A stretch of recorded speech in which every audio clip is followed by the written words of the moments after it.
ರಾಜಧಾನಿ ಬೆಂಗಳೂರು ಜನತೆಗೆ ಮತ್ತೊಂದು ಬೆಲೆ ಏರಿಕೆ ಶಾಕ್ ಎದುರಾಗಿದೆ. ಸರ್ಕಾರದ ಗ್ಯಾರಂಟಿಗಳನ್ನು ಸರಿದೂಗಿಸಲು ಮತ್ತೊಂದು ಬೆಲೆ ಏರಿಕೆಗೆ ಸರ್ಕಾರ ಮುಂದಾಗಿದೆ. ಕಮರ್ಷಿಯಲ್ ಕಟ್ಟಡಗಳನ್ನೇ ಟಾರ್ಗೆಟ್ ಮಾಡಿ ಕಾವೇರಿ ನೀರಿನ ಬಿಲ್ ಇದ್ದಕ್ಕಿದ್ದ ಹಾಗೆ 80% ದರ ಏರಿಕೆ ಮಾಡಲಾಗಿದೆ. ಮೇ ತಿಂಗಳ ನೀರಿನ ಬಿಲ್ ಪಿಜಿ ಮಾಲೀಕರು ಕಂಡು ಬೆಚ್ಚಿ ಬಿದ್ದಿದ್ದಾರೆ. ಏಪ್ರಿಲ್ ತಿಂಗಳಲ್ಲಿ 3,450 ರೂಪಾಯಿ ನೀರಿನ ಬಿಲ್ ಬಂದಿತ್ತು. ಆದರೆ ಮೇ ತಿಂಗಳಲ್ಲಿ ನೀರಿನ ಬಿಲ್ ಬರೋಬ್ಬರಿ 23,682 ರೂಪಾಯಿಗೆ ಏರಿಕೆಯಾಗಿದೆ. ಬಿಡಬ್ಲ್ಯೂಎಸ್ಎಸ್ಬಿ ನಡೆಗೆ ಪಿಜಿ ಮಾಲೀಕರು ಆಕ್ರೋಶ ಹೊರಹಾಕಿದ್ದಾರೆ.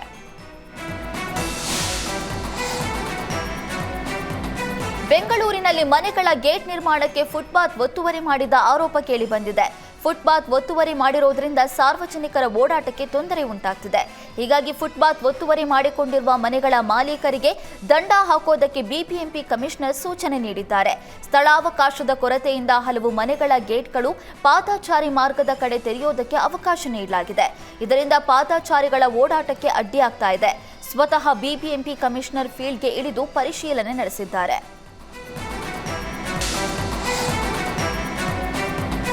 ಉತ್ತರ ಕನ್ನಡ ಜಿಲ್ಲೆಯ ಅಂಕೋಲ ಪುರಸಭೆ ಅಧಿಕಾರಿಗಳ ವಿರುದ್ಧವೇ ಮರಗಳ ಮಾರಣ ಹೋಮ ನಡೆಸಿದ ಆರೋಪ ಕೇಳಿಬಂದಿದೆ. ಕಾಡು ಬೆಳೆಸಿ ನಾಡು ಉಳಿಸಿ ಎಂಬ ಧ್ಯೇಯದೊಂದಿಗೆ ಗಿಡ ಮರಗಳನ್ನು ನೆಟ್ಟು ಪರಿಸರ ದಿನಾಚರಣೆ ನಡೆಸಿದ ಅಧಿಕಾರಿಗಳು ಮರಗಳ ಮಾರಣ ಹೋಮ ನಡೆಸಿದ್ದಾರೆ ಎಂಬ ಆರೋಪ ವ್ಯಕ್ತವಾಗಿದೆ. ಕೋಟೆವಾಡ ಹಿಂದೂ ಸ್ಮಶಾನ ಭೂಮಿಯಲ್ಲಿ ದೊಡ್ಡ ಆಲದ ಮರ ಗಿಡಗಳನ್ನು ಬುಡ ಸಮೇತ ಕಟ್ ಮಾಡಲಾಗಿದೆ. ಈ ಬಗ್ಗೆ ಮಾತನಾಡಿದ ಪುರಸಭೆ ಮುಖ್ಯಾಧಿಕಾರಿ ಅಕ್ಷತಾ, ಮರಗಳನ್ನು ತುಂಡರಿಸುವುದಕ್ಕೆ ನಾವು ಆದೇಶ ನೀಡಿಲ್ಲ ಅಂತ ಹೇಳಿದ್ದಾರೆ. ಇನ್ನು ಮರಗಳನ್ನು ತುಂಡರಿಸಿದ ಗುತ್ತಿಗೆದಾರ ತುಳಸೂಗೌಡ ಎಂಬುವರಿಗೆ ಕಾರಣ ಕೇಳಿ ನೋಟಿಸ್ ಅನ್ನು ನೀಡಲಾಗಿದೆ. ಯಾರ ಆದೇಶದ ಮೇರೆಗೆ ಗುತ್ತಿಗೆದಾರ ಮರಗಳನ್ನು ತುಂಡರಿಸಿದ್ದಾರೆ ಅಂತ ತಿಳಿದಿಲ್ಲ. ನನ್ನ ಮೇಲೆ ಸುಳ್ಳು ಆರೋಪ ಮಾಡಲಾಗಿದ್ದು ಕಾನೂನು ಹೋರಾಟಕ್ಕೆ ಸಿದ್ಧಳಿದ್ದೇನೆ ಅಂತ ಪುರಸಭೆ ಮುಖ್ಯಾಧಿಕಾರಿ ಅಕ್ಷತಾ ಹೇಳಿಕೆ ನೀಡಿದ್ದಾರೆ.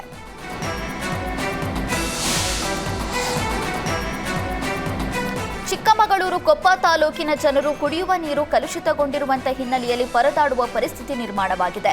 ಕುಡಿಯುವ ನೀರಿನಲ್ಲಿ ಬ್ಯಾಕ್ಟೀರಿಯಾಗಳು ಪತ್ತೆಯಾಗಿವೆ. ಖಾಸಗಿ ಬಡಾವಣೆಯಿಂದ ಪಟ್ಟಣದ ಜನತೆಗೆ ಕಲುಷಿತ ನೀರನ್ನು ಪೂರೈಕೆ ಮಾಡಿರುವಂತಹ ಆರೋಪ ಕೇಳಿಬಂದಿದೆ. ಆರೋಗ್ಯ ಇಲಾಖೆ ನಡೆಸಿದ ಪರೀಕ್ಷೆಯಲ್ಲಿ ನೀರು ಕಲುಷಿತವಾಗಿರುವಂತದ್ದು ಬಹಿರಂಗಗೊಂಡಿದೆ. ಕುಡಿಯುವ ನೀರಿನ ವಿಚಾರದಲ್ಲೂ ಕಾಂಗ್ರೆಸ್ ಹಾಗೂ ಬಿಜೆಪಿ ನಡುವೆ ರಾಜಕೀಯ ಕೆಸರೆರಚಾಟ ಆರಂಭವಾಗಿದೆ. ದಕ್ಷಿಣ ಕನ್ನಡ ಭಾಗದ ಕಾಂಗ್ರೆಸ್ ಪಕ್ಷದ ಮಾಜಿ ಶಾಸಕರಿಗೆ ಸೇರಿದ ಲೇಔಟ್ನಿಂದ ನೀರು ಕಲುಷಿತವಾಗಿದೆ ಅಂತ ಬಿಜೆಪಿ ನಾಯಕರು ಆರೋಪಿಸ್ತಾ ಇದ್ದಾರೆ. ಜಾನುವಾರುಗಳು ಹಾಗೂ ತೋಟಗಳ ನೀರಿನಿಂದ ಕುಡಿಯುವ ನೀರು ಕಲುಷಿತವಾಗಿದೆ ಅಂತ ಕಾಂಗ್ರೆಸ್ ನಾಯಕರು ಆರೋಪ ಮಾಡುತ್ತಿದ್ದಾರೆ.